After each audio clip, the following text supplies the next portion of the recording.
우리는 일주일에 한 권의 책을 읽고 그것에 대해서 생각을 나눕니다. 한 권의 책이 수십 권, 수백 권, 또 수천 권이 될 때까지 변화하는 세상을 이해하고 우리가 변하는 그것을 위해 우리가 우리 스스로의 컨텐츠를 만들 수 있는 그날까지 책대리는 최선을 다하겠습니다.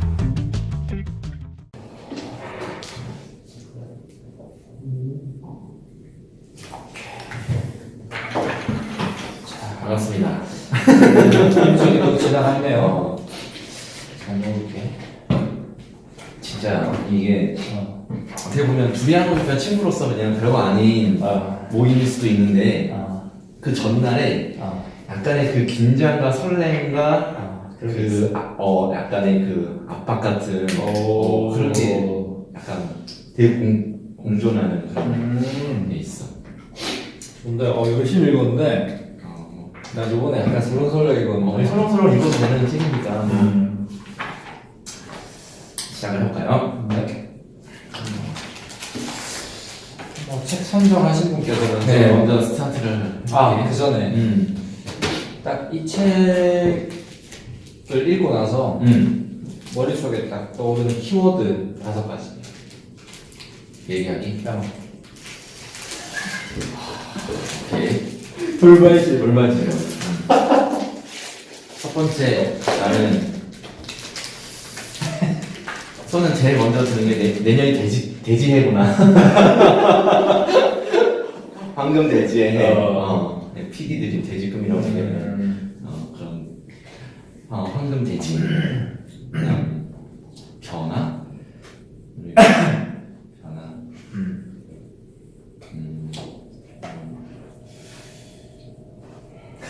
없으면 넘어가도 그냥 약간 돌발 질문이었어. 그냥 누군가가 이 책을 살까 말까 고민하고 있다면 그 사람에게 핵심 키워드는 뭘까? 제일 핵심 한국의 트렌드 분들이 많을 텐데 오케이 패스 그렇습니다. 해주세요, 위원.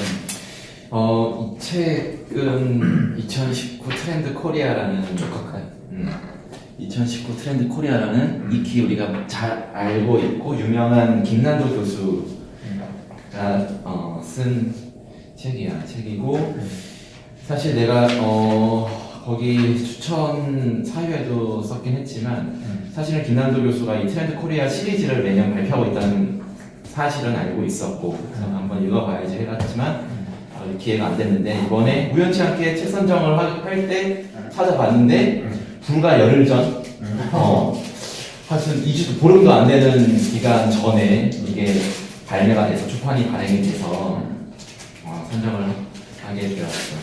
그리고 이 트렌드 코리아라는 책은 한국 소비자들의 소비 경향을 분석하고 그걸 통해서 미래의 소비의 어떤 트렌드를 전망하는 책이고 왜 이 소비를 중심으로 트렌드를 전망했는가라고 의문을 가졌었는데 이 책에서는 저자가 얘기하기를 어쨌든 어떤 형태로든 소비는 우리의 삶과 가치관을 드러낸다. 그렇기 때문에 소비의 변화와 흐름을 살펴보면 우리의 삶의 변화와 방향을 알 수 있다. 그렇기 때문에 이 소비를 중심으로 한국의 트렌드, 그러니까 소비 트렌드라고 하면 그냥 트렌드 코리아라고 한 이유가 그런 소비를 통해서 전반적인 우리 삶의 트렌드까지 보여주겠다라는 의미를 담고 있더라고. 전반부에는 한 3분의 1까지는 2018년도에 예상 전망했던 그 트렌드에 대한 결과라고 해야 되나? 2018년도에 정리 2018년 정리 분석을 해주고 있었고 그 당시에는 개띠 올해 개띠 개의 테마에 맞는 그런 키워드로 설명을 했었고 내년에는 황금 돼지의 해로서 키워드를 픽이 드림이라고 했었는데 매년 그렇다고 하더라고. 그 해 띠 동물이 들어간 영문의 키워드 조합으로 이 책의 부제를 만든다. 그래서 이번에는 컬러 기본 그리고 컬러를 그래서 내년에는 돼지의 해이기 때문에 돼지 꿈이라는 의미의 픽이 드림을 책의 부제를 정했고 그렇게 해서 지금 10가지 그 트렌드를 소개를 하고 있더라고. 네. 나는 이 책을 읽으면서 크게 이 트렌드의 축을 3가지로 정리를 해봤거든. 저기까지? 정리를 해봤는데 첫 번째는 베이비 붐 세대 이후에 밀레니엄 세대 그 다음에 Z세대라고 하는 그런 세대의 등장에 따른 세대의 변화가 가져온 소비의 변화, 그에 따른 트렌드. 그게 아마 주류를 이루고 있었던 것 같아. 세대가 변했다. 그로 인해서 트렌드가 변한 거.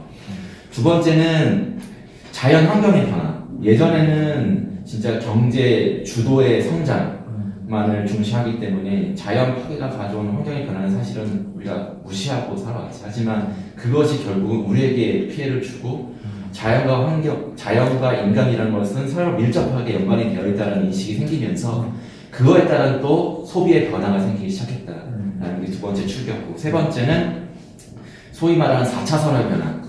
치지 마. 아, 이거 싫구나. 싫으니까. 4차 산업이라고 하는 기술의 발전과 진보가 우리의 삶의 밀접한 부분까지 들어갔고, 그것이 소비의 변화를 가져왔다는 큰 세 가지 축으로 이 책을 정리할 수 있을 것 같더라고. 나는 그렇게 정리를 했어. 역시. 그래서 개인적으로는 대부분의 이야기의 트렌드에 공감을 했어. 그리고 몇 가지 부분은 아직은 초기의 트렌드이긴 하지만 주류가 될 거라고 예상을 하는 그런 트렌드로 이해가 되는 부분도 있었고, 그렇게 느꼈었고, 어쨌든 스스로가 느끼든 느끼지 못하든 세상은 변화하고 있고, 그리고 그 변화를 인지하고 알고 있는 것이 이 시대를 살아가는 데 있어서 더욱더 큰 행복과 즐거움을 준다는 의미에서 이 책을 한번 읽어보라고 추천을 해보고 싶은 마음이 들었습니다. 그럼 이제 약간 오버럴하게 책을 정리를 했는데, 그러면 2018년도에 이제 트렌드 중에 제일 조금 뭐 기억에 남는 거 잠깐 간단하게 소개할 수 있는 게 뭐가 있을까? 2018년도 2018년에는 뭐니 해도 나는 소확행, 소확행. 작지만 확실한 행복을 추구하는 그런 삶의 태도를 가지는 소비자들이 늘어났다라는 거. 그게 가장 나는 이 책을 읽기 전에도 2018년 초반에 우연한 기회에 소확행이라는 단어를 알게 되었고, 그러면서 관심을 갖고 봤는데 확실히 그러한 방향으로 올 한 해 이렇게 진행이 됐던 것 같더라고요. 그리고 2019년도에 트렌드 전망 중에 제일 와닿았던 것은? 글쎄요. 그래서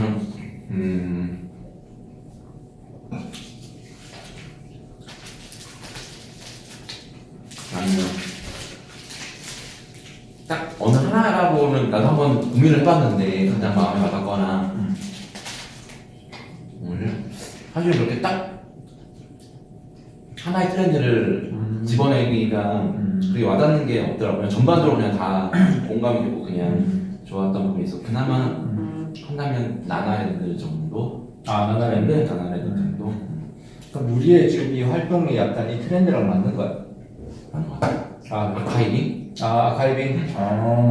아카이빙 단어를 원래 구글 메일 쓰면 아카이브 그 볼로 박스가 있거든. 그냥 그게 뭔지 몰랐는데 찾아보니까 그 장기적인 데이터 사용을 위해서 어떤 그 정리하고 구분하고 기록하는 그 행위 자체를 아카이빙이라고 하더라고.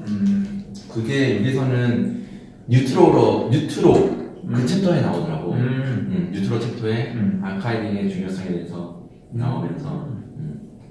그리고 이게 빅데이터와도 좀 연관이 되고. 맞아. 너는 어땠어? 나는 사실 너만큼 이렇게 심도 있게 책을 정리하지 않았어. 그냥 쭉 읽었어. 편하게 읽었고, 책 자체가 뭐 읽기 어려운 책은 아니었으니까.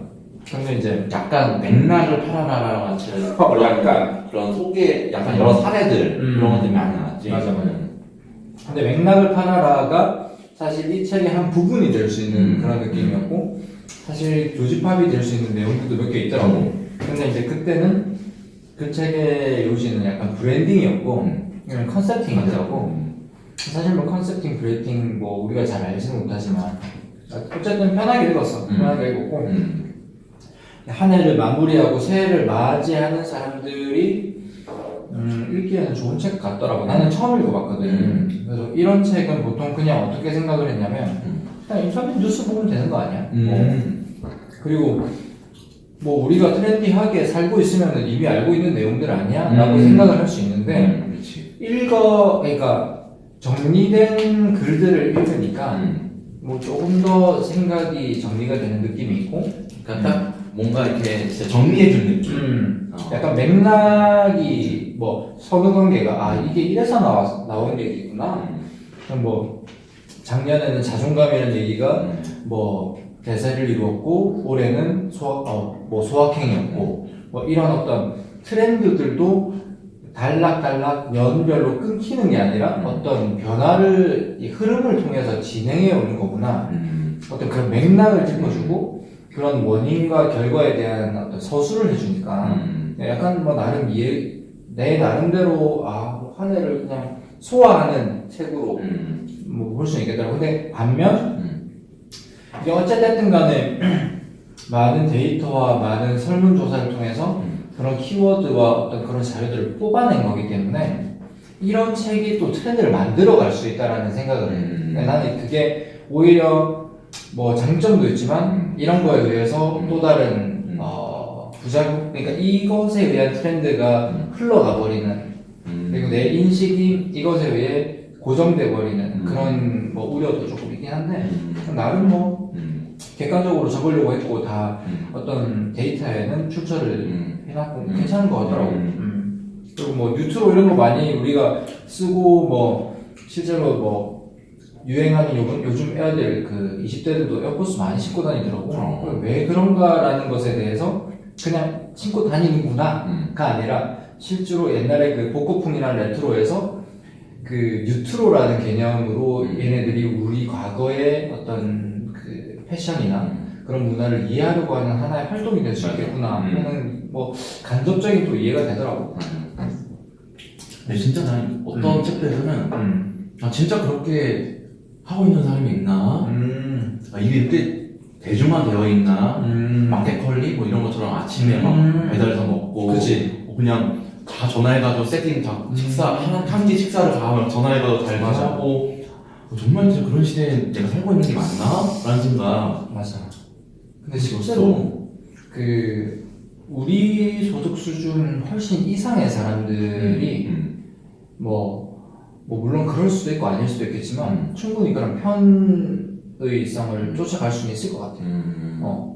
실제로 뭐 미국 트렌드는 좀 그렇다고 하더라고. 저번에도 얘기했지만 아마존을 통해서 구입을 하는 어떤 소비 습관 자체가 편의성으로 그러니까 가성비가 아니라 여기서 얘기하는 가심비 혹은 편의성으로 많이 전환된 것 같아요.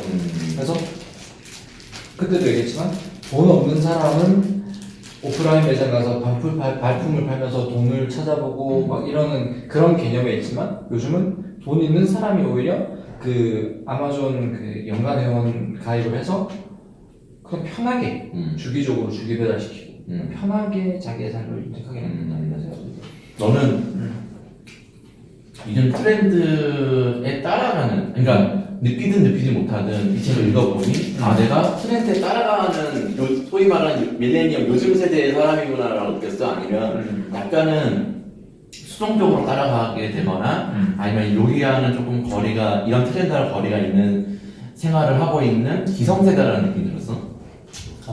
나이로는 이 시대가 맞긴 한데 이 책에서 얘기하는 그 2030 밀레니엄 세대는 우리가 포함이 되잖아. 30살 말, 후반까지니까. 그리고 지금 베이비붐 세대가 조금만 더 지나면 우리가 더 많은 그 인구 분포의 위치에 차지하고 그 바잉 파워, 그러니까 가장 큰 구매력을 가진 그 소비층이 된다라고 적혀 있어. 근데 그리고 그래서 나도 뭐 인정을 하고 동감을 하고 나도 약간 트렌디한 사람이고자 하는 노력을 하는 것 같아. 왜냐면 지금 어쨌든 유튜빙 하는 것도 난 사실 이거를 2011년도 입사했을 때 유튜브 플랫폼이 나는 이게 엄청 클 거라고 생각을 했어. 2011년도에. 그래서 그때 광고 수익이 막 처음 막 도입을 할 때 컨텐츠를 만들고 싶은데 나는 어떤 컨텐츠를 만들어야 될지 모르겠는 거야. 그래서 그때 우리 막 입사하고 막 동기 그 연수하면은 막 공연 같은 거 막 해서 하잖아. 그거 촬영해서 올리고 그랬거든. 그러니까 트렌디하지 않은 사람인 것 같진 않은데 이제 그거를 선도하는 사람은 아니지. 선도하는 사람은 아니고 그걸 쫓아갈 필요성에 대해서는 나는 확실히 있다고 봐. 그걸 따라가거나 약간 빠르게 혹은 그걸 뭐 선도하는 능력까지는 없는 것 같아. 내가 뭐 그 정도 포지션이. 근데 이제 최근 들어서 예를 들어 대중 미디어 그 대중 가수들이나 아이돌 가수 같은 경우는 사실은 손을 놔버렸으니까 그렇지. 뭐 그런 거는 모르지. 그렇지. 뭐 위너가 몇 명이고 뭐 블랙핑크가 몇 명이고 모르지. 요즘 핫한 가수가 누군지도 모르고. 근데 사실 그런 것들을 이 대중가요라든가 이런 문화들이 차지하는 비중이 엄청 큰데 그걸 한 발짝 멀어섰다는 것도 내가 이제 기성세대로 들어가는 어떤 하나의 과정이 될 수 있는 것 같아서 경각심이 들지. 그러니까 요즘 우리보다 더 젊은 세대들은 이런 변화, 이런 트렌드가 너무 자연스럽고 막 찾아가고 그런 플랫폼을 활용하고 하는 게 너무 재밌는 거야. 그렇지. 전혀 그 거부감이 없고 귀찮지도 않고 그런데 우리 같은 경우는 약간 그 반 중간에 있는 위치고 기성세대들은 그게 귀찮은 거야. 굳이 뭐 유튜브 찾아가도 하고 어렵고 올리고 뭐 그렇게 하고 근데 우리는 약간 그 중간에서 어떤 부분에서는 또 그렇게 하는 게 재밌고 또 어떤 부분은 좀 귀찮은 부분도 있고 트렌드를 따라가는 게 기존에 그냥 해왔던 방식을 또 쓰는 게 더 편하니까 그런 게 있어요. 나는 이 책을 읽으면서 이 트렌드라는 것이 그러니까 이게 어떠한 그러니까 우리 사람의 생애 주기를 봤을 때 어떠한 딱 그 시점을 이렇게 그 기준으로 해가지고 이게 딱 나뉘는 게 아닌가. 내가 그런 생각을 했는데 근데 그 생각이 너무 고정관념인 것 같아. 그러니까 그게 뭐 자연스럽다라는 것에 대해서 내가 부정은 안 하는데 그러니까 그렇게 되면은 약간 생각이 빨리 늙는다라고 해야 되나? 그러니까 그런 느낌이 좀 들지. 내가 말한 게 나이 든다는 거 있지. 그 기준인 것 같아. 그러니까 내가 나이가 들었어. 하면 기성세대가 됐어. 라는 거는 이런 변화와 이런 현재 트렌드가 에 대한 거부감이 있느냐 없느냐. 그렇지. 그게 이제 증거가 되는 거지. 근데 그게 그러니까 나이보다는 생각이 오히려 중요하다는 생각의 상태가. 그러니까 내가 50살인데 트렌디하고 내가 50살인데 배우는 거에 거리낌이 없고 맞아. 그것에 대해서 더 20대보다 더 나은 퍼포먼스를 낼 수 있다면 물론 그게 어렵지만 그건 나이가 50살이든 60살이든 문제가 되지 않는다고 보는 그 거죠. 사람들은 왜 그렇게 할 수 있을까? 그 근데- 트렌디한 삶을 추구하게 나이가 있으면 보통은 나이가 들면 따라 기력도 쇠퇴하고 정신적으로 막 신체적으로 약간은 쇠약해지다 보니까 그렇게 변하는 삶에 빨리빨리 대응하기 귀찮아지고 하는 건데 그 사람들은 그 어떠한 차이로 어떠한 뭐 생각의 변화 때문에 그렇게 거기에 대한 네 생각은? 나는 거기에 대한 재미를 안 갖고 것 같아. 재미? 그냥 안 하던 거를 할 때의 그 어떤 막막함과 두려움, 귀찮음보다 막상 그거를 따라서 쫓아서 하면서 내가 느끼는 즐거움을 알 때, 그게 더 인생을 풍요롭게 하고 이 삶을 더 재미있고 행복하게 살 수 있게 된다라는 것을 알기 때문에 아는 사람들은 그렇게 따라가는데 그런 거를 단순히 고민하지 않고 그냥 익숙하지 않은 거에 대해서 먼저 선입관으로 선입견적인 시선으로 바라보는 그런 사고를 가진 사람들은 그러니까 한마디로 인생이 또 다른 재미 하나를 놓치는 거고 땡큐 인생이 또 다른 재미 하나를 놓치는 거 같은 생각이 들어요. 나는 어떤 생각을 좀 했냐면 이 얘기를 들으니까 그게 어떤 그래프처럼 이렇게 그러니까 어느 순간 일단 첫 번째 탤런트가 좀 필요한 것 같고 두 번째는 그 사람이 그 그 어떤 트렌드를 리딩하는 순간, 리딩할 수 있는 순간 계속 팔로잉 하는 걸로 50년, 60년 살기는 좀 재미가 없을 것 같아. 그러니까 이게 인조이 하는 분류가 있고, 리딩 하는 부류가 있고, 팔로잉 하는 부류가 있다면, 팔로잉 하는 부류는 어느 순간, 그러니까 기성세대로 전락하게 될 수밖에 없는 것 같아. 근데 어느 시점에서 자기의 전문성이 축적이 되거나, 자기의 탤런트가 발현이 돼서 리딩을 하는 순간에는 그게 트렌드를 끌고 나가거나 그 흐름에 탁 올라타는 거죠. 그러면은 자연스럽게 그 파도와 함께 가는데 그 서핑처럼.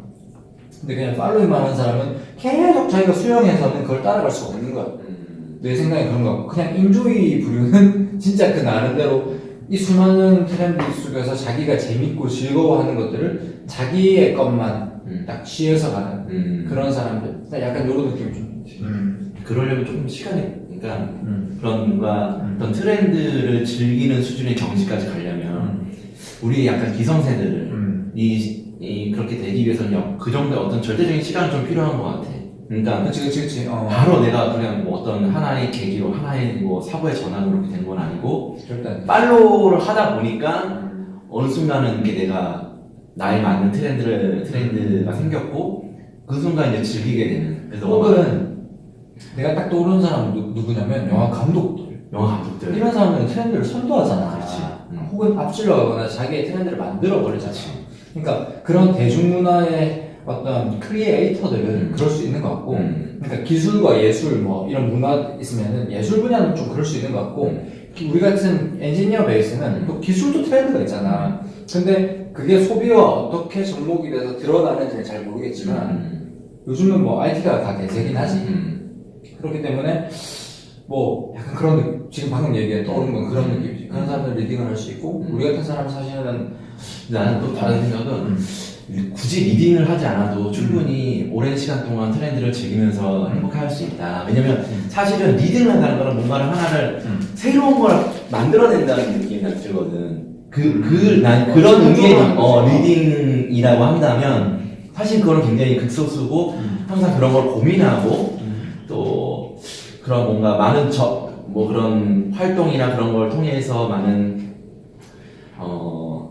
사회적인 그런 니즈라든지 그런 것들을 많이 느끼고 있는 사람들이 그런 어떤 하나의 트렌드를 만들어서 리딩을 할 수 있다고 생각하고, 그 리딩에 이제 밑에 얼리 어답터 뭐 그런 얼리 트렌더들이 쭉 그걸 따라가는 거고, 그 다음에 팔로워도 있고 이렇게 있는 거 같다는 생각이 들더라고.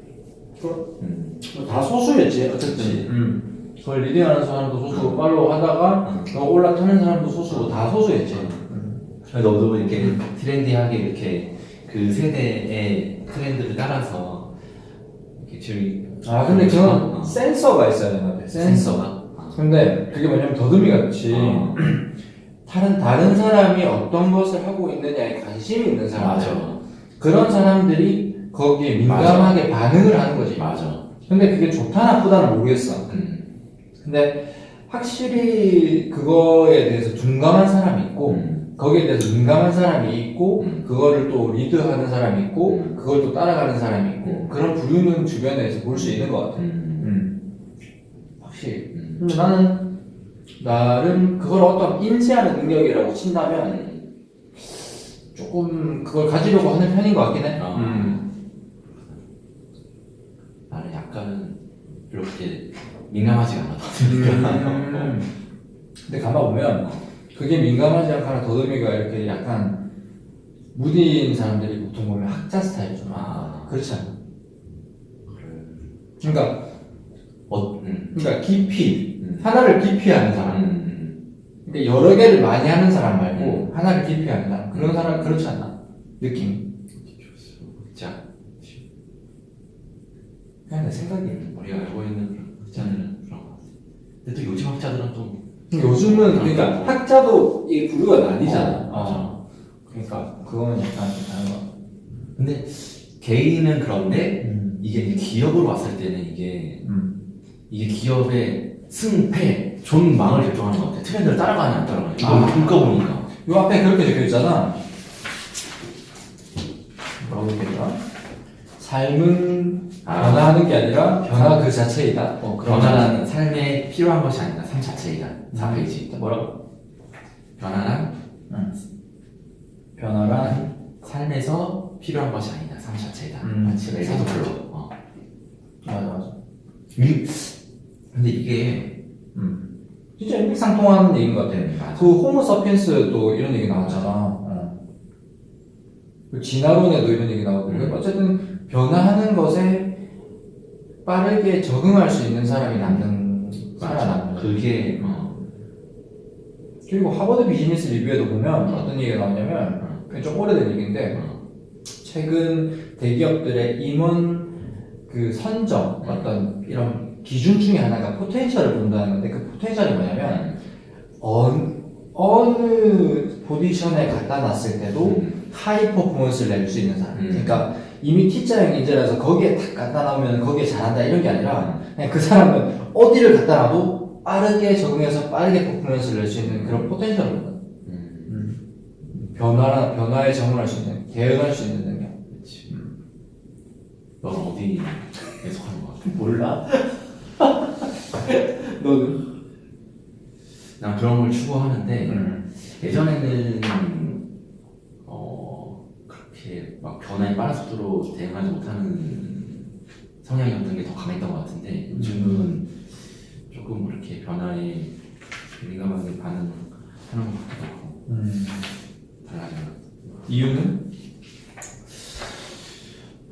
예전에는 뭐 하나 이렇게 집중적으로 쭉 파가지고 거기에 전문가가 되는 거에 쾌감을 느끼고 성취감을 느꼈었는데 요즘은 그런 어떤 그런 거보단 그냥 나의 재미, 나의 성향 자체가 약간 그쪽으로 다양하게 좀 관심을 두고 책을 한 책도 한 책도 좀 설명을 해줄까?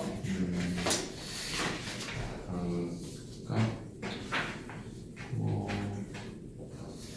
내가 반하고 너 반하고 그렇게 하냐 왔다 갔다 하려고 쭉 일단 하시면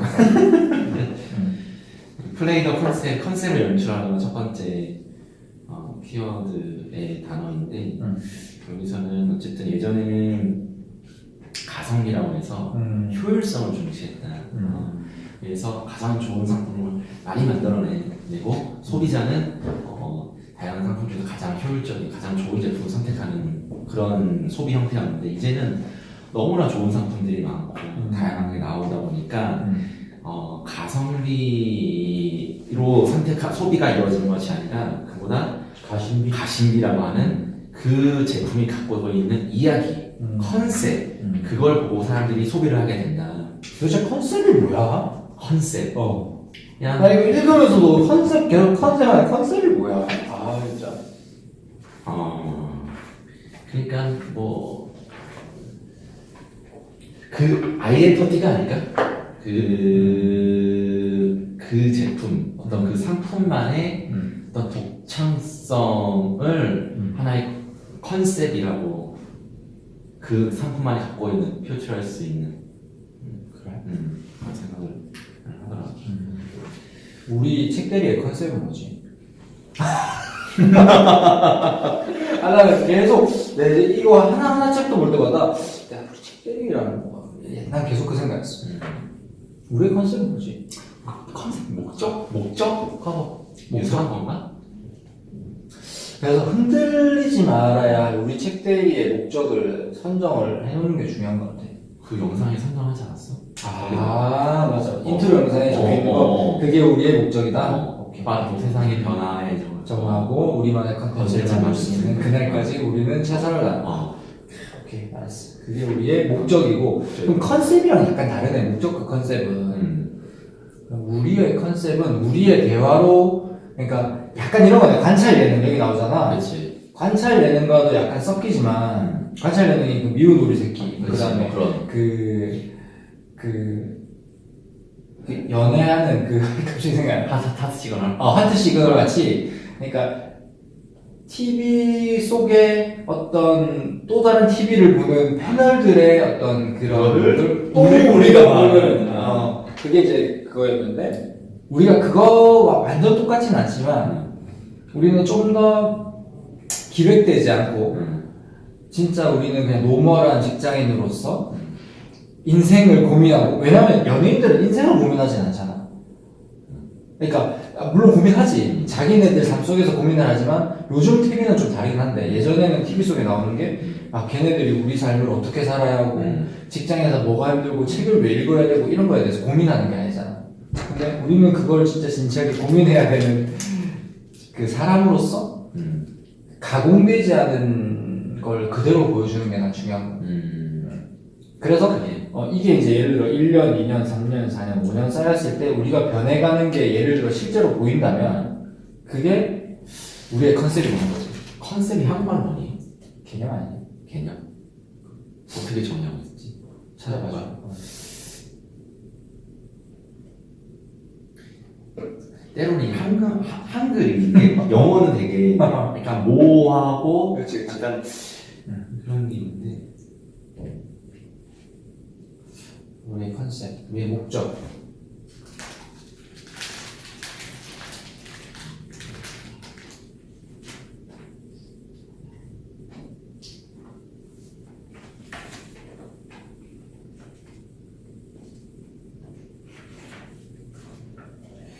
어떤 작품이나 제품, 공연, 행사 따위에서 드러내려고 하는 주된 생각.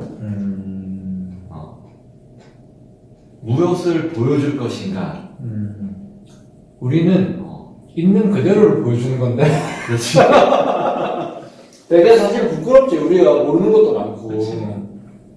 하지만 일반적인 사람들이 이렇단 말이야. 그렇지. 근데 TV에 나오는 사람들은 다 알고 이미 준비된 컨텐츠, 작가들이 다 써준 얘기, 그런 얘기를 하는 거는 사실 다 가공된 거잖아. 그렇지. 하지만 우리는 이거를 1년, 3년, 5년, 10년 동안 해서 쌓아가겠다. 라는 그걸 완전 롱텀 그렇지. 프로젝트. 우리가 보여주는 거지. 사람이, 진짜, 날것의 사람이 얼마나 이렇게 이런 어떤 무지의 활동을 통해서 가공돼서 얼마나 이게 성장하는 모습을 자연스럽게 보여준다. 맞아, 맞아. 동시대를 살고 있는 정말 평범한 그래. 직장인이 이 책이라는 매체를 통해서 성장해가는 모습을 맞아. 자연스럽게 보여준다. 이게 우리 컨셉. 그리고, 플러스, 이제 지금은 한 3년간은 그렇게 하겠지만, 한 4년 정도 쌓였어. 그러면은, 소통을 하는 거지. 너무 기대된다. 우리 그렇게 되겠지? 한 5년 뒤에. 그래. 5년 될 때까지. 될 때까지. 우리 인트로 있잖아. 그날까지. 그날까지. 오케이. 알았어. 그게 우리의 컨셉이다. 오케이. 여기서 한 가지 플로팅 세대라는 얘기가 나오고 하이퍼 텍스트 이런 얘기가 나오고 단어가 그 컨셉을 연출하라는 게 좀 그런 거 한번 나중에 한번 찾아보면 좋을 것 같고 다음은 인바이트 투 더 셀 마켓에서 세포 단위의 시장이 만들어진다. 이유는 지금 이제 2019년 소비 트렌드 전망 얘기가 맞습니다. 네. 오케이. 1인 사업자, 1인 크리에이터들이 나오면서 이제는 그 마켓, 시장의 단위가 진짜 세포 단위로 쪼개지고 있고 그러면서 그 사람들이 예전에는 소비만 하던 사람들이 이제는 생산도 하고 판매까지 하는 217페이지.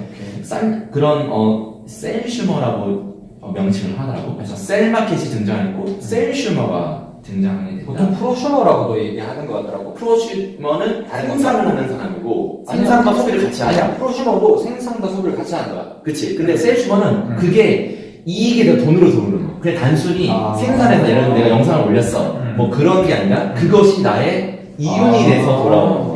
오케이. 그러니까 무슨 얘기지? 오케이. 프로핏이 있다는 프로핏이 있다는. 그게 셀슈머라고 하더라고. 근데 그렇게 된 배경에는 나는 약간 4차 산업혁명과 연관된 기술의 진보가 있었다고 생각해. 여기서 나오지만 SNS가 나오게 되고 또 뭐 영상 플랫폼 뭐 그런 것들이 나오게 되고 그러면서 이러한 것들이 1인 크리에이터들 셀슈머를 등장시켰고 그로 인해서 셀마켓이 확장되는 그런 일단 여기서 그 디센트럴라이제이션이라고 그 탈중앙화 이게 가상화폐 그다음에 뭐 페이스북 그다음 유튜브 뭐 이런 게 그다음에 트위터 뭐 이런 모든 어떤 플랫폼들이 예전에 소수의 대기업, 언론 대기업이나 그런 대기업들이 가졌던 플랫폼을 탈중앙화시킬 수 있는 그렇지. 그런 그 플랫폼을 제공했다. 그렇지. 라는 생각이 좀 들어요. 그렇지. 그게 사실 뭐 우버도 마찬가지고 그렇지. 공유경제라는 것도 다 일맥상통하지만 약간 그런 느낌이 좀 들긴 해. 그럼에도 불구하고 아직 내 여기서 이제 느낀 거야. 이게 이런 트렌드는 맞는데 이게 주류는 아니다. 아직까지는. 왜냐면 아직까지도 그런 어떤 대형 그런 언론사라든지 대형 유통회사 그런 것들이 주도하는 그거의 영향이 더 아직은 큰 사회가 아닌가. 이런 유튜브에서 나오는 영상 플랫폼 근데 그 영향은 계속 가지. 왜냐면 아마존도 그렇잖아. 아마존도 그냥 책 파는 중고 서점에서 시작해서 지금은 애플 다음으로 시총이 높은 회사가 됐는데, 그러니까 그런 어떤 플랫폼을 제공하는 회사가 작아질 수는 없겠지만, 그러니까 그런 플랫폼들을 통해서 개인들이 그런 걸 표출할 수 있는 기회가 생긴다는 것 자체. 그렇지. 그걸 만들 수 있는 플랫폼 회사는 커지지. 그걸 통해서 1인 크리에이터가 생긴 거니까. 대신에 기존 기성 유통업체라든지 기성 회사들. 너무 괜찮다. 미안. 아닙니다. 근데 왜 그런 의료적으로 세개 사면 어떡해? 이게 투플러스. 투플러스 원이야? 알았어. 안 해주려고? 네, 알았어. 못 쳤어. 근데 딱 녹음된다. 알았어. 이거 해도 우리가 했으면 왜 공허해요? 웃겨. 밖에서 이러고 다니까. 진짜 웃겨. 이거. 다 먹어보고. 딱 있네, 이거? 우리가 다 녹내지 않는 걸 보내는 걸 원칙으로 하니까. 나중에 보면 얼마나 웃기겠어. 다음은 세 번째 G로 시작하는 고행 뉴트로. 아까 잠깐 소개를 해줬던 뉴트로. 뉴트로는 진짜 많이 반복되는 것 같아, 이 책에서. 맞아. 레트로랑 뉴트로라고 이제 비유가 되는데, 레트로는 그냥 복고풍이 한마디로 기성세대들이 예전에 향수에 젖어서 다시 옛 것을 다시 갖고 오는 향 복고풍인데, 뉴트로는 경험하지 않은, 과거를 경험하지 않은 10대, 20대들이 옛 것의 신선함에 그런 어떤 신선함의 가치를 느끼고 그것을 다시 가져오는 그거를 재현해내는 그런 걸 뉴트로라고 하는 것 같더라고요. 그러기 위해서는 상품과 브랜드의 성공과 실패에 대한 축적, 그렇게 아카이빙이 지금이라도 필요하다. 이것도 이제 이를 창출하는 이제 회사 입장에서는 이런 뉴트로 시대에 맞춰서 이런 걸 내주려면은 기존에 추출된 데이터들이 있어야 된다. 자기 회사의 10년, 20년 전의 그런 상품이라든지 그렇지. 30년, 40년 전의 상품을 갖고 오려면 그동안 쌓은 아카이빙이 있어야지 가능하다는 얘기입니다. 맞아. 그래서 레트로와 뉴트로를 이렇게 비교한 표를 보면 간단하게 레트로의 의미는 과거의 재현, 뉴트로는 익숙하지 않은 옛것, 레트로의 소구는 노스텔지어, 친밀감, 뉴트로는 새로운 컨텐츠, 아날로그 감성, 참신함, 레트로의 타겟은 40, 50대 이상의 중장년층. 그러니까 이거는 레트로는 그냥 익숙한 것을 찾게 하는. 그렇지. 그러니까 뉴트로는 익숙한 것을 재해석해서 새로운 것을 만드는. 10대, 20대 이렇게 돼 있는 과거라는 새로운 이렇게 돼 있구나. 돌고 돌아. 난 근데 이거 역사는 이렇게 발전하는구나. 이 진짜 심플한 얘기를 이렇게 몇 장 정도 이렇게 늘어서 적는 게 난 신기하더라. 대단해. 책 설명 이렇게 되는 그런 거 돼야 되나? 맞아. 이렇게 해서 내가 여기 경기가 어려울수록 사람들이 과거로 회귀하려고 하는 것은 불안할수록 스트레스를 풀고 위로받을 안식이 필요하기 때문이다. 이를 심리학 용어로 회고절정이라 한다. 내가 처음 들은 개념에서 회고절정. 이렇게 하는 이유가 사람의 인지 생각이 약간 과거를 아름답게 포장하는 맞아. 그런 게 있어서 이 복구란 게 가능하다. 맞아. 기억나. 여기 과거에 관대하다. 사람들은 과거에 관대하다. 그래서 과거는 늘 미화된다. 그래서 지금 살아가면서 앞으로도 힘들어도 괜찮아. 실패해도 괜찮아.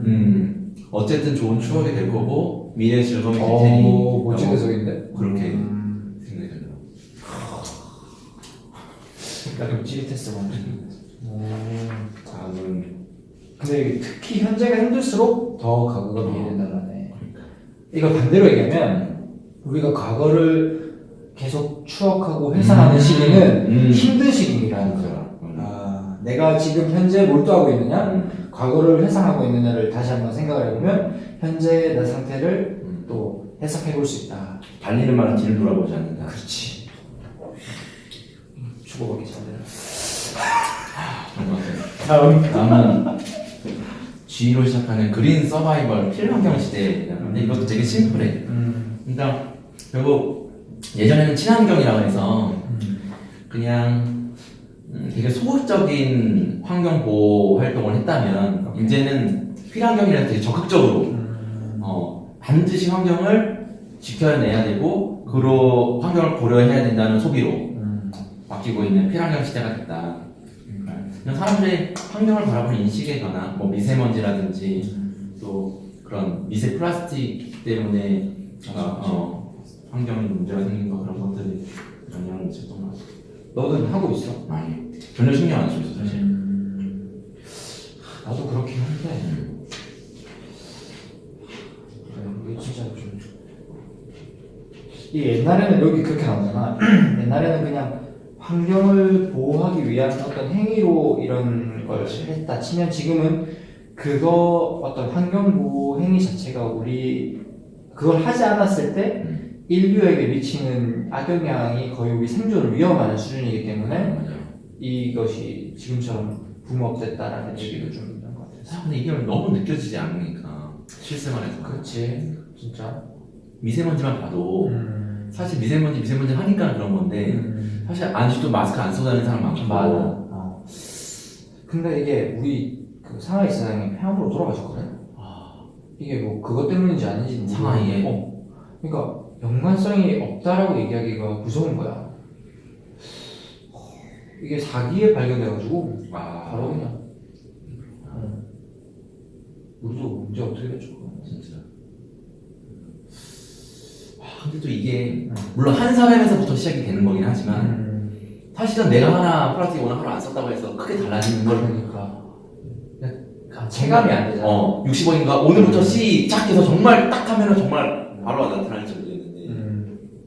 맞다. 나 이거 읽으면서 그것도 느꼈어. 해시태그의 역할이 이렇게까지 사회운동으로 중요한 역할을 하고 있는 건가라는 걸 사실 난 인스타 잘 안 하니까. 그러니까 나도 그걸 검색이 되는 거야. 검색을 할 수 있어. 샵 붙이고 뭐 하면은 쫙 나와요. 나와. 쫙 나와. 뭐 마켓, 뭐 아니면 뭐 어디 맛집, 어디 무슨 옷, 골프 이렇게 치면 쫙 다 나오거든. 다 나오는데 그게 이제 원래 해시태그 자체가 정치운동으로 시작된 그걸 거야 아마. 해시태그 자체가. 근데 이게 그러니까 트렌드를 분석하는 사람의 입장으로서 차지하는 역할, 중요도가 큰 것 같아. 그러니까 왜냐면 그게 옛날에는 시골에 있던 어떤 한 사람이 사회에 어떤 메시지를 던지기 위해서 할 수 있는 일이 너무 제약적이었다면 지금은 뭐 물론 지금도 제약이 많지만 할 수 있다라는 거죠. 그러니까 해시태그 붙여서 올렸는데 갑자기 주위 친구들이 막 그거를 다시 업로드하고 누가 따라하고 해서 이게 전 세계적으로 퍼져가는 이런 가능성이 생겼다는 게 나는 대단한 것 같아요. 아니 그게 좀 나는 와닿았어. 우리도 할 수 있다. 좋은 건가? 좋은 거라고 나는 보여지는데 좋은 거 나쁜 거라고 가를 수도 없고 어떤 현상이지만 이게 어쨌든 간에 디센트럴라이제이션 우리의 삶을 그러니까 좋은 방향으로 변화시키고 있는 거야. 그런 수단이 생긴 거지. 그런 수단을 잘 활용한다면 옛날에는 진짜 뭐 대학교에 대자보를 붙였어야 되잖아. 근데 또 물론 맞아. 좋은 점은 많이 그런 게 있고 또 그에 반해서 약간 어두운 점도 있는 것 같고. 충분히. 그렇지. 부작용 모든 그런 것들 있지. 좋은 방향으로 살려고 하는. 근데 이러한 어떤 뭔가가 나왔다는 것 자체는 좋은데? 내가 느낀 건 내가 이런 중요성을 인식하지 못하고 있었을 수도 있겠다. 그러니까. 라는 생각이 든 거죠. 왜냐면 사회에서 수많은 이런 활동들이 벌어지고 있고, 그러니까. 근데 그게 이런 방식으로 진행되고 있다는 걸 내가 동참하지 못해도 알고 있는 거랑 모르는 거랑 다르다. 나도 거기서 완전히 한 발 떨어져 있거든. 그러니까. 시대. 그게 그 우리가 읽었던 인생 수업 혹은 첫 번째 책. 그 책 혹은 그 책 말고 이렇게 살아가도 괜찮은가 그런 윤리적 삶의 어떤 하나의 운동의 방법이 될 수도 있지. 만약에 네가 윤리적인 삶을 살고 싶어. 그렇지. 그런 운동을 하고 싶어. 그 첫 번째 기도 SNS를 통해서 할 수도 있고. 그렇지. 그게 또 사회에 좋은 영향을 미쳐서 동참하는 사람들이 생기고. 그럼 좋은 플랫폼. anyway, 다음은 그래서 그렇게 됐고, 다음은 You are my proxy emotion 해서 감정 대리인, 내 마음 부탁해 라는 사람들. 그러니까 요즘 우리들은 감정을 표출하는데 굉장히 서툴다. 그래서 맞아. 감정을 꾹꾹 누르기도 하고, 맞아. 그게 이제 쌓여서 병까지 나고, 맞아. 이제는 정신과 다닌다는 것이 너무나 그냥 일반화되어 있는 하나의 진짜 감기와 같은 그런 병으로 치부가 되는 그런 감정사에 들어와 있다. 이게 2018년 소비 트렌드의 언택트 기술이랑 또 연관이 좀 되지. 사람 없이 언택트 기술이 뭐였지? 언택트 기술은 직접 사람 대 사람으로 만나서 소비 활동을 하는 것이 아니라 기계를 통해서 소비 활동을 하는. 맞아. 그 우리 뭐 요즘에 뭐 버거킹이나 롯데리아가도 전부 다 기계로 주문하잖아. 그게 언택트 기술. 기술이었어. 여기에 중요한 거는 사람들이 익숙해졌다. 2018년 초, 2017년 말만 하더라도 그걸 안내해주는 사람이 옆에 서 있었는데 이제는 안내해주는 사람이 없다. 오히려 그 데스크에 가서 돈 내고 주문하는 사람보다 그 기계를 통해서 주문하는 사람이 더 많다. 이게 인간 사회적 동물이라고 하고 여기서도 그래도 마지막에는 결국은 아무리 기술이 발달해도 사람과 사람의 만남, 그 어떤 사회적인 소속감, 인간적인 어떤 그런 왜 멈췄을까? 언택트부터 지금 이제 시간이 한 20분쯤 남았으니까 계속 하세요. 그래서 사람은 사회적 동물이라고 하고 사람과의 어떤 사회적 활동을 통해서 결국은 어떤 최종적인 행복감을 느끼는 건데 그래서 최소한의 그런 활동을 해야 된다고 얘기를 하고 있는데 이것도 사람은 사회적인 동물이라는 것도 나중에 바뀌지 않을까.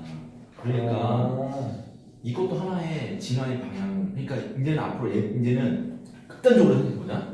집 안에서 내가 굳이 움직이지 않아도 로봇으로 모든 걸 할 수 있는 거야. 굳이 내가 이 사람을 만나는 게 감정적인 그런 것도 있는데 감정은 로봇하고 나랑 감정적인 어떤 그런 교류를 하면 돼. 굳이 사람과 사람으로 하지 않아도 돼.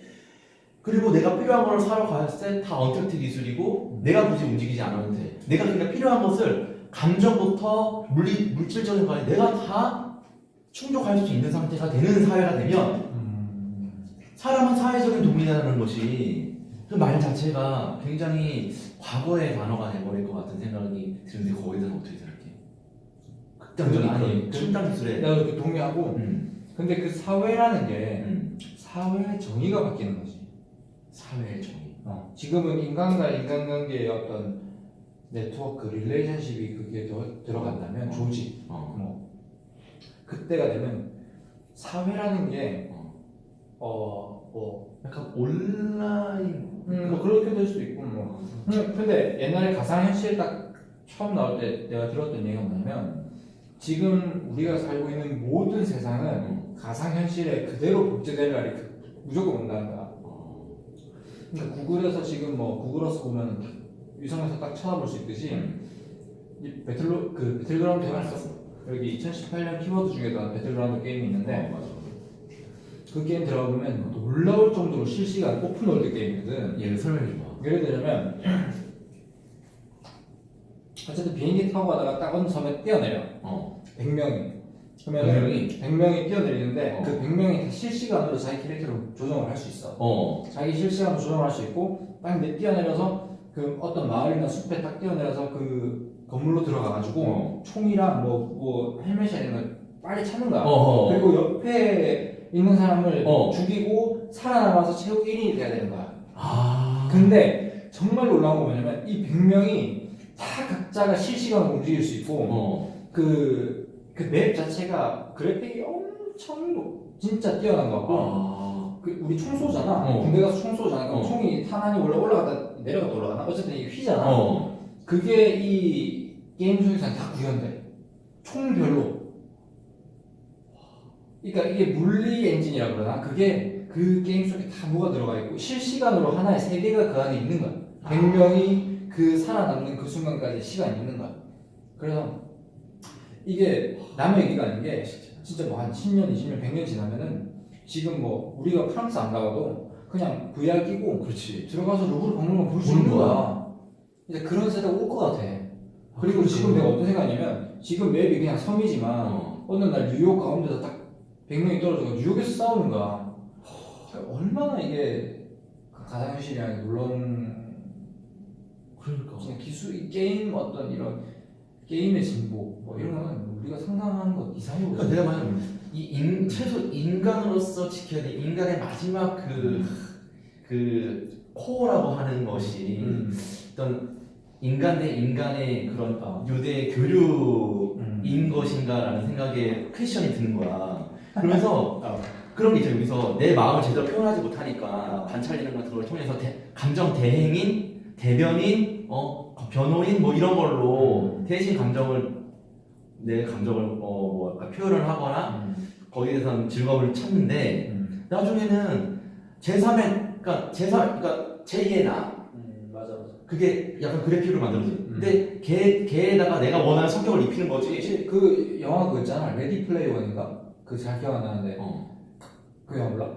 너무 트렌디하지 않나? 예전부터 지나갔는데 그 가상현실에서 게임을 하는 거야. 사람들이 모여서. 근데 그 사람은 어디에 살고 있냐면 그 옛날에 제 쪽방에서 그 게임을 할 수 있는 그 기기가 있어.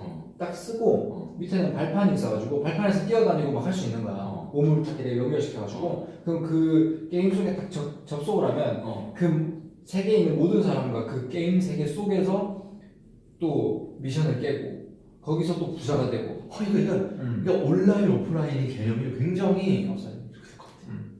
나중에 언젠가는 이게 역전이 돼서 온라인 세계가 더 확장되는 날이 올 거야. 충분히 그럴 거라고. 왜냐면 그 영화 속에 뭐 어떤 게 나오냐면 딱 수첩 있잖아? 그럼 다 이 느낌을 느끼는 거야. 통증 뭐 이런 거. 얼마나 충분히 가능할 거라고 진짜. 그 여기도 그 다음 문장이 바로 데이터 인텔리전스. 맞아, 데이터 인텔리전스. 충분히 나는 우리 죽기 전까지 얘기했냐면 근데 그렇게 생각하면 난 뭐가 놀라우냐면 지금 AI 딥러닝 계속 나오고 있잖아. 우리 몇 살 때였나? 터미네이터 1? 난 그때 기억나니? 맞다, 거의 그 스카이랜드인가? 갑자기 생각이 안 나. 하여튼 그때 인류가 싸우는 대상이 그 인공지능이란 말이야. 인터넷을 통해서 인공지능이 우리한테 컴퓨터가 떨어져 있는 세상이 우리를 위협하는 존재가 인간이기 때문에 인간을 없애라라는 결론에 걔네들이 또 봉착을 하는 거야, 기술이. 그래서 인류를 멸종시키려고 하는데 미래에서 그 인류를 구하기 위해서 터미네이터가 오는 거야. 근데 터미네이터 마지막에 어쨌든 알고 하면서 죽잖아. 근데 그런 생각을 그때 할 수 있었다는 게 난 놀라운 거야. 이걸 이제 보니까 그게 그냥 천재라는 천재. 시대가 어떻게 그렇게 앞서가냐? 그러니까 엘빈 토플러가 죽으면서 그러나 AI는 인류의 재앙이 될 거라고. 하여튼 너무 무섭지 않냐? 내 죽기 시간은 뭐 그럴 것 같아. 그래서 이제 데이터 인텔리전스가 나오는데 이게 어쨌든 이제 의사결정이 패러다임이 바뀌었다는 거는 데이터에 기반을 해서 맞아. 인공지능이 알고리즘을 가지고 맞아. 대표적인 게 알파고 맞아. 이겼지. 이세돌과 인가 보다. 하여튼 중국의 카젠 모르겠다. 이겼다. 그래서 이제 앞으로의 이제 기업들도 생존을 하려면 이 데이터에 기반을 한 의사결정을 해야 되고 그런 실제로도 그 어떤 조사 결과가 그걸 통해서 의사결정을 한 기업 같은 경우는 실제로 이윤이 6%가 늘었고 맞아. 그런 그래서 알고리즘이란 한정된 시간에서 유의미한 목적을 달성하는 명확한 단계들에 연결된 사실이다. 그렇지. 이 알고리즘이라는 단어를 맨날 들으면서 그렇지. 알고 있다고 스스로 착각하는데 나 잘 모르거든. 알고리즘이란 한정된 시간에서 유의미한 목적을 달성하는 명확한 단계들에 연결된 사실이다. 그래서 어쨌든 그래. 오케이. 여기서 그래서 뭐 그러니까 의사결정을 데이터와 어떤 결정을 합쳐가지고 데시전 이렇게 부르기도 하는데 아무튼 의미는 그런 의미가 있다. 여기서 데이터, 정보, 지식, 지혜 피라미드가 329에 나오는데 어쨌든 이 데이터가 모여서 인포메이션이 되고 인포메이션을 가공하고 이해해서 노리지가 되고 널리지를 결국은 위스덤, 지혜로 활용하는 게 중요하다고 얘기를 하고 있잖아. 그래서 이 데이터를 가공하고 상관관계를 파악해 그 패턴을 인식하고 의미 부여를 하면 비로소 정보가 된다. 지식은 이러한 상호에 연결된 정보의 패턴을 이해하여 이를 토대로 예측한 결과물을 말하고 마지막으로 지혜란 근본 원리에 대한 깊은 이해를 바탕으로 추출된 창의적인 아이디어이다. 그러니까 그것도 나오잖아. 범죄 중국의 어떤 맞아. 범죄 단면 인식이라서. 그러니까 얼마나 그 데이터가 방대하고. 그러니까 기본적으로 데이터가 방대해야 그 속에서 의미 있는 거를 찾아내서 알고리즘으로 맞아. 알고리즘이 있어야만. 그러니까 데이터가 아무리 하더라도 그렇지. 쓰레기를 넣으면 쓰레기가 나온다고. 어쨌든 그거를 해석할 수 있는 알고리즘이 필요한 거야. 맞아. 근데 또 이러한 데이터, 이런 알고리즘, AI 이런 것들에 의한 어떤 그러니까 뭐 좀 부정적인 부분도 있으니 그 부분은 조심해야 된다는 얘기를 합니다. 알겠습니다. 개인의 어떤 인권 문제부터 해서 개인정보 유출 등의 문제가 있으니. 그리고 다음에서 나온 것은 공간의 재탄생에서 카멜레존. 그러니까 예전에는 하나의 공간은 하나의 성격을 띠고 띄었지만 이제는 다양한 성격을 띠는 공간으로 재창출된다. 맞아. 이게 약간 이제 저성장 시대가 되면서 가져온 그런 어떤 변화인 것 같기도 하고. 리소스의 활용인가? 그러니까 최소한의 공간으로 최대 창출을 해야 되니 막 어디는 막 하루에 7변이 아니 뭐 일주일에 7변이 변한다든가. 맞아. 그렇다면 카페는 뭐였다? 그런 재미를 찾아서 또 소비자들이 찾아가고. 근데 여기서 중요한 게 뭐냐면 내 생각엔 그러니까 하나의 어떤 그 건물의 카페 주인이 있고 그 카페 주인이 여러 사람들의 재능을 접목을 시켜가지고 아침에는 뭐 식당, 점심에는 카페, 저녁에는 뭐 공연 뭐 이런 식으로 한다 치더라도 그게 이제 그 사람의 능력은 그거를 이렇게 인테그레이티드 하는 능력인 거야. 내가 봤을 때는. 왜냐면 내가 그 부산에서 그 펍을 해봤잖아. 그때도 나는 어떤 생각을 했었냐면 이거 낮에는 카페를 돌리고 뭐 아이스크림을 중간에 이렇게 팔면 좋겠다라고 생각을 했지만 그거를 할 만한 적절한 사람을 데려오기가 힘든 거야. 그래. 데려오기도 힘들고 그걸 하려면 또 공간의 어떤 테마가 거기에 맞게 딱 변할 수 있어야 되는데 그거를 다 소화할 수 있는 공간을 인테리어 하기가 어려운 거야. 왜냐면 이미 되어 있는 인테리어는 저녁에 거기에 맞춰져 있겠지. 맥주를 팔 수 있는 공간에 맞춰져 있단 말이야. 그렇기 때문에 그거를 다 생각을 하고 그거를 오르거나이징해서 그거를 또 이렇게 하는 능력 자체도 대단하다고 생각이 돼. 쉽지 않아. 왜냐면 그 가게를 낮에 가보잖아. 그러면은 이런 데서 내가 그 커피를 마실까? 안 마실 것 같은 거야. 근데 저녁에는 맥주 마시기 딱 좋은 곳이거든.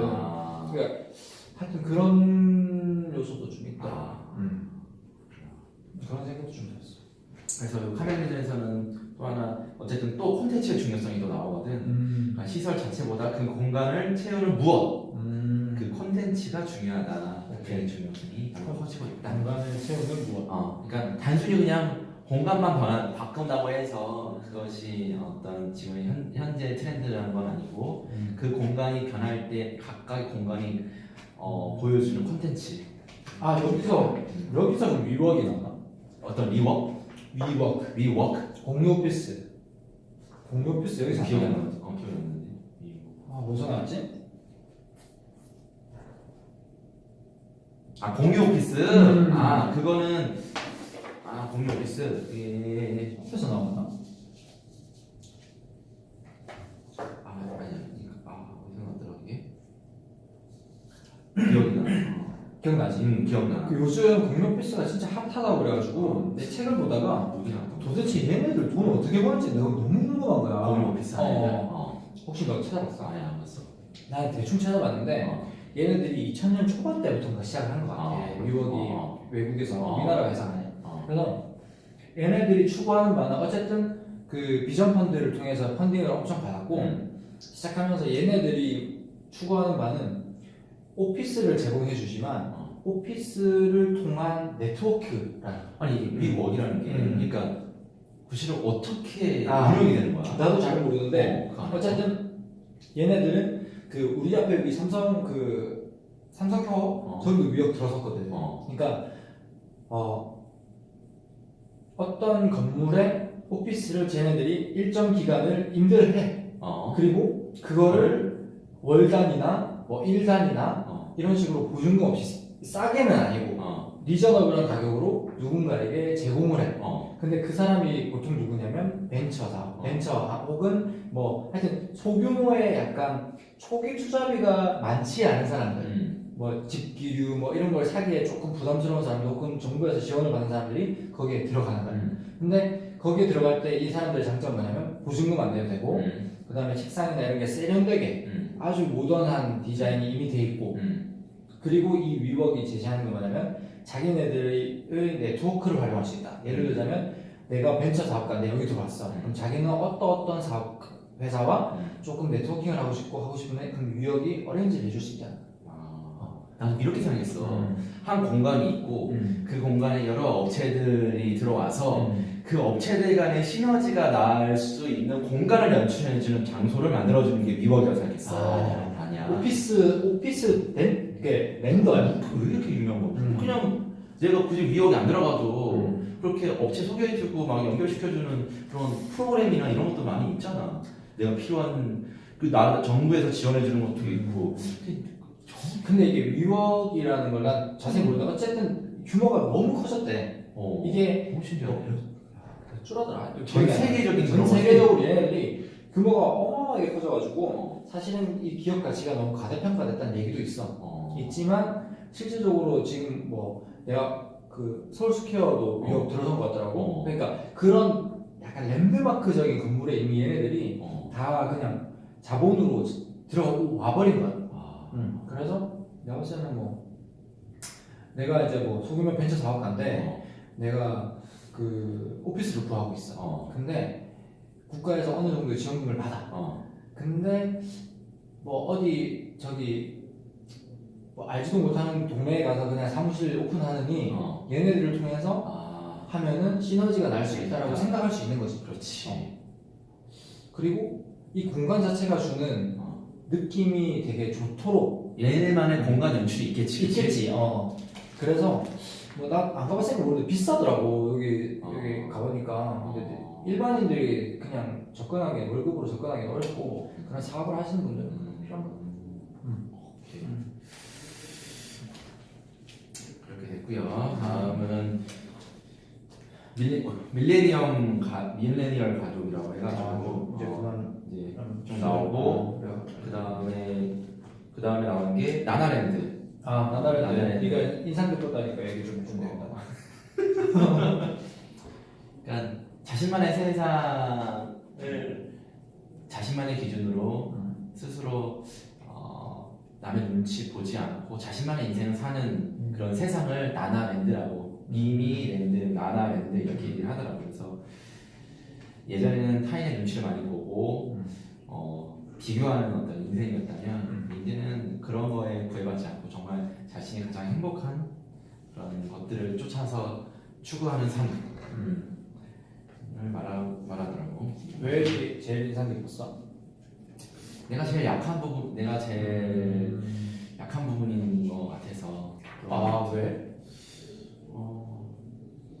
아직은 정말 내 삶을 내가 하고 싶은 대로 하고 싶은 게 뭔지는 잘 모르겠지만 뭔가 주체적으로 산다기보다는 어쩔 수 없이 남과 비교를 통해서 뭔가 결정을 한다거나 남과 비교를 통해서 어떤 만족을 느낀다거나 하는 부분이 좀 더 강한 것 같아.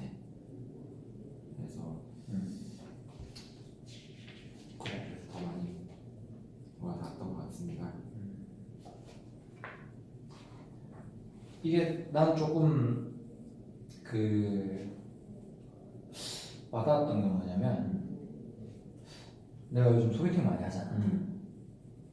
가만 생각해보니까 물론 이것도 필요하지. 그 사람에 자꾸 맞추려고 하는. 그러니까 매너 좋게 행동하려고 하고 그 사람이 원하는 걸 해주려고 하고 자꾸 그런 내 자신이 아니었나라는 생각이 갑자기 들었어. 근데 그것도 내가 상쾌하면 되거든. 아, 나는 그런 사람인 내가 좋아. 라고 하면 나날있는 거야. 근데 그게 뭔가 남과 비교해서 좀 더 좋은 모습이고 싶은 생각에 억지로 하는 행위라면 그러면 이게 나날랜드라고 좀 거리가 먼. 아 근데 이게 여기서 그러니까 억지로 한다 안 한다 개념보다는 이제 거기에 노력을 하고 있는 거지. 그러니까 조금 더 매너 있는 사람, 조금 더 뭐 인상 좋은 사람. 근데 그러니까, 그걸 왜 하냐는 거야. 그러니까 그걸 왜 하냐면 그러면 더 좋은 사람으로 보여질 것 같으니까. 그렇지. 근데 실제로 그렇게 한다고 해서 더 좋은 사람으로 보여지는 것 같진 않아. 그렇지. 그리고 이게 왜냐면 기본적으로 우리가 뭐 개차반으로 사는 게 아니기 때문에 기본적인 매너를 다 가지고 있는데 오히려 그렇게 할 필요 없이 그냥 내가 원하는 바와 내가 뭐 그러니까 내 색깔, 내 매력을 잃어가는 느낌이 든다라는 생각을 잠깐 했어. 아 그래. 아니, 오늘 굉장히 그런 부분이 영도만의 색깔이라고 생각하거든. 예전에 그런 생각했어.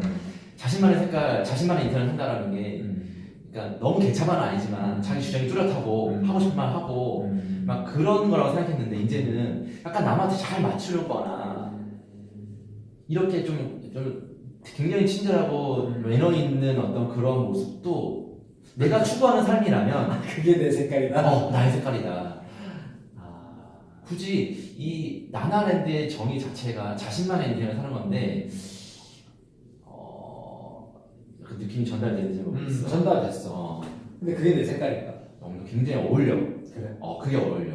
그래서 그게 만약에 너가 거북하다면 네가 가지고 있는 그 고정관념의 생각과 우선은 그게 한 번씩 나한테 먼저 보고 그게 아니라면은 정말 너가 그게 어색한 걸 바꿔야 되는 거고.